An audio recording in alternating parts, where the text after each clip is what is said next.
Great. Yeah, thanks everyone for being here. So my talk's going to be fairly different from the others. I recognize that this is an observing systems meeting, and it's also an Amundsen Bellingshausen focused regional meeting. But actually, the project that I'm presenting is both not observations, it's a modeling based project, and it is, looking at a larger scale. It's more circumpolar, and it's more looking at the continental shelf as a whole. But even though that was the original intent of the project was really large scale, there are some interesting insights specifically for Amundsen Bellingshausen circulation that came out of the modeling experiments that we did. Okay, so the basic motivation for this project is just to say what is the heat budget of the Antarctic continental shelf. If we look at the whole Antarctic continental shelf circumpolarly, can we break down where is the heat coming from? Where is it going? First off, in a time mean sense, and then later we might look into both spatial and temporal variability. And so this schematic here is sketching out what we might anticipate for that heat budget. We would anticipate that we're getting most of our heat supply, at least in the time mean sense, from transport across the continental shelf break boundary, so heat supply from the open ocean, with much of that coming from warm offshore circumpolar deep waters. And then once that heat gets onto the continental shelf, there are various sinks that it could end up in ultimately. It could go into heat tendency. It could warm or cool continental shelf waters. And you might think of that as somewhat of a residual of the rest of the heat sinks.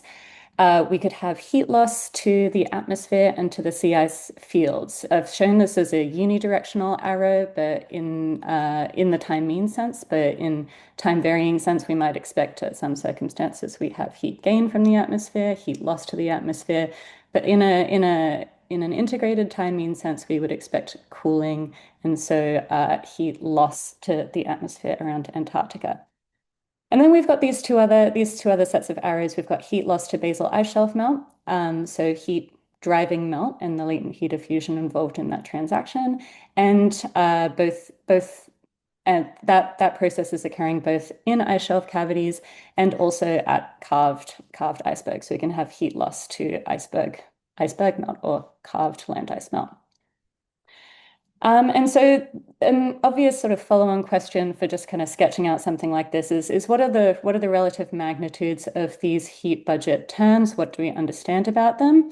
And so if we think about it, our heat loss to land ice melting terms, we can actually get like a pretty good, at least broad observational constraint on that. We have satellite-based observational estimates of basal melt rates. And if we just think what is the total amount of latent heat that would be needed to sustain those time mean melt rates, we can get an estimate as to how much that heat flux should roughly be.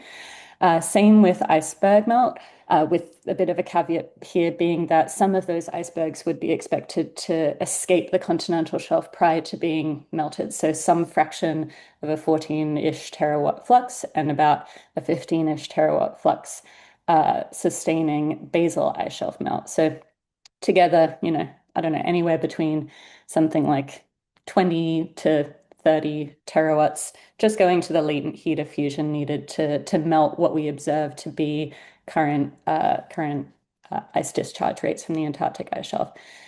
When it comes to the other fluxes, though, particularly heat supply from the open ocean and heat loss to the atmosphere and sea ice, we don't have particularly good observational constraints, and there we might start to look at models. And there have been some attempts in particular to try and characterize the total heat supply from the open ocean and look at its spatial variability and whatnot in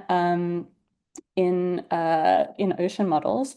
But unfortunately, all of that work, at least that's really explicitly looked into the heat budget, has been using ocean models that look a lot more like this, where we don't have represented ice shelf cavities, we don't have icebergs, meltwater is being put into the system at the coast, at where the coast is treated as a fully kind of land to ocean interface at where ice shelf carving fronts are.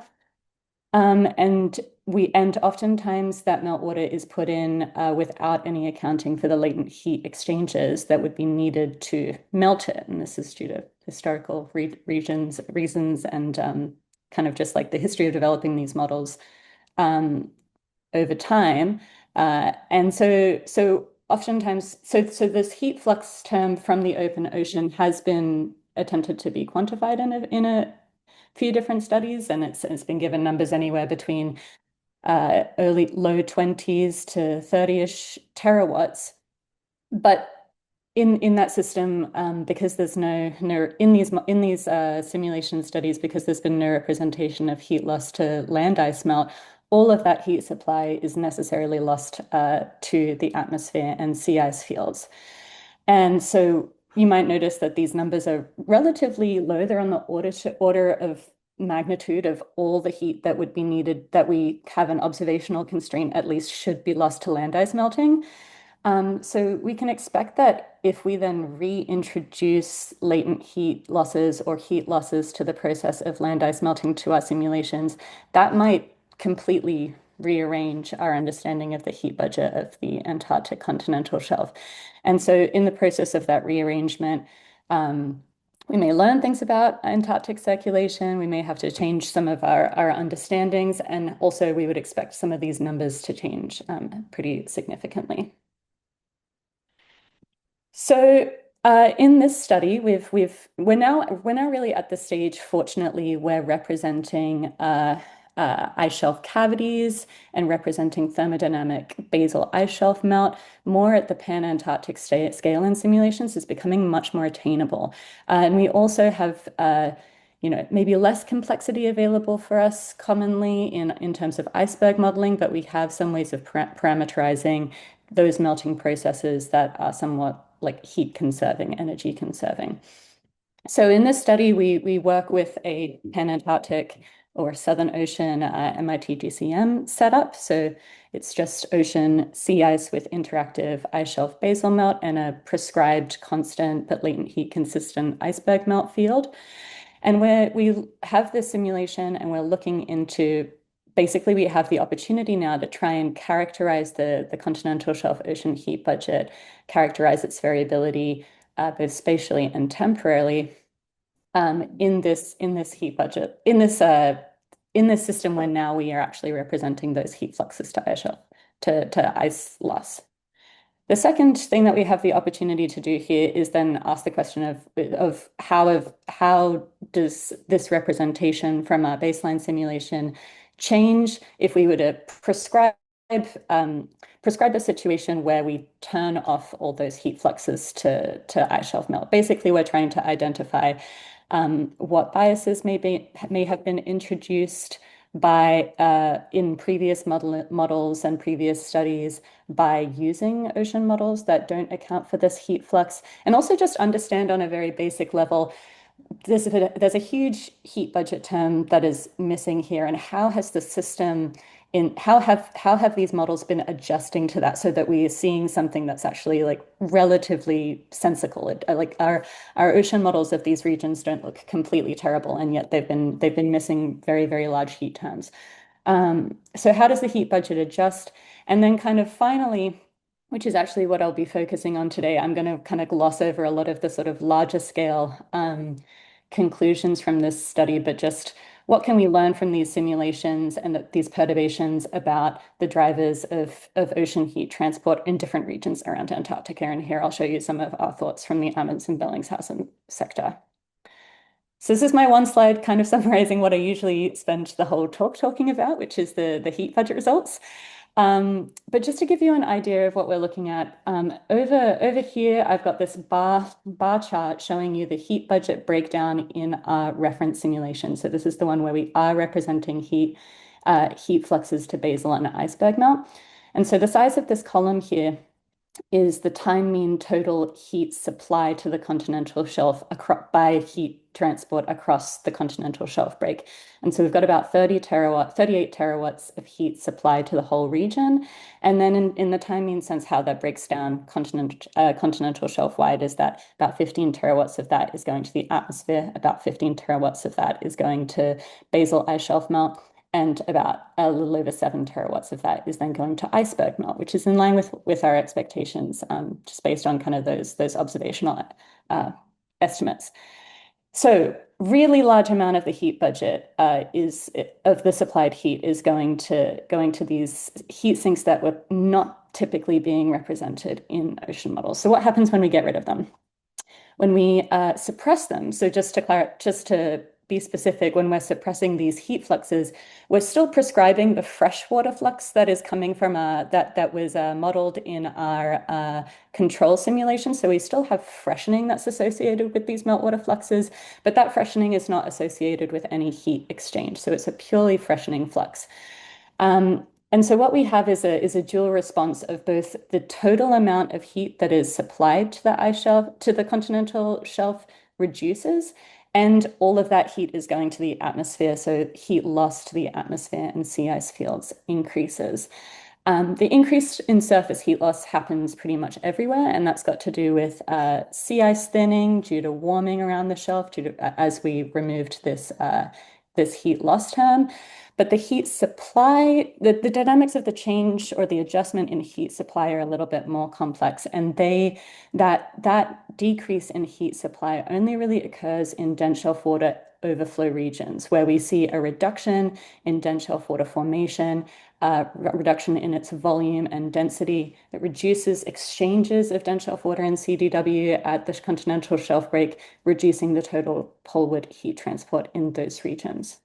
So that's kind of like the continental shelf wide points, but then moving into the Amundsen Bellingshausen, the main point to get across there is that weirdly, even though we have removed an extremely large local heat sink from this region in our simulations, heat supply to the Amundsen Bellingshausen Sea does not change in our simulations. And that's what I'm showing here. I'm showing heat transport across the continental shelf break integrated around Antarctica. And if we start from one, which is sort of at the edge of the Amundsen Sea, all the way up to the tip of the peninsula, the two solid lines, which are heat supply, are pretty much lying on top of each other. So our experiment and our control are basically receiving the same amount of heat supply to the Amundsen Bellingshausen shelf seas.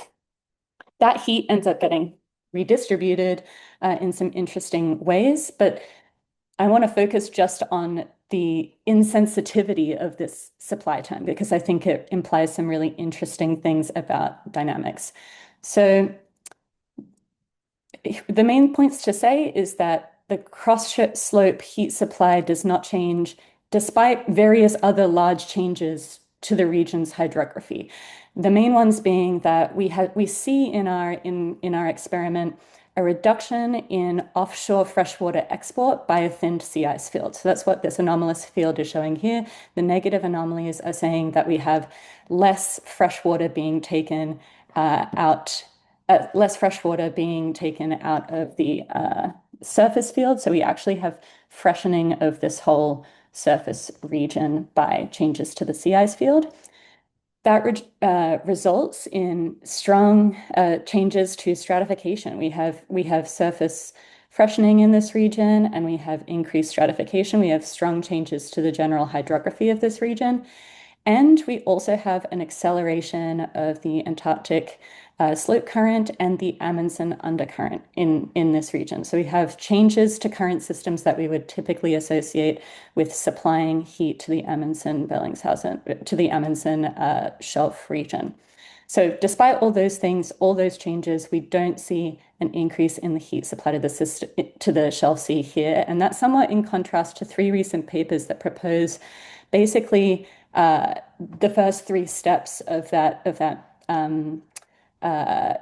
causality line that I just outlined in our model as being something that should prompt an increase in the heat supply to our system. So we've got these recent studies have all suggested that a reduced sea ice export out of the Amundsen embayment, which we have, should result in coastally and surface intensified freshening and stratification in the region, which we have, but this should accelerate the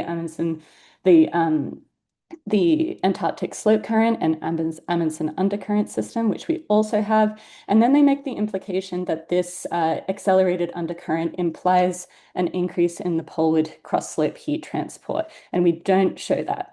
So there's a couple of things to say about that.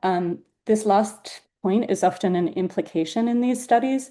So a lot of one outcome of this work is definitely to recommend that we always directly quantify heat transport so that it's a little bit easier to compare between these things. But let's just say, if I actually don't think that that's what's going on here. I think that probably in these other simulations, heat supply to the shelf break probably does increase, but that this full line of causality is missing a few links.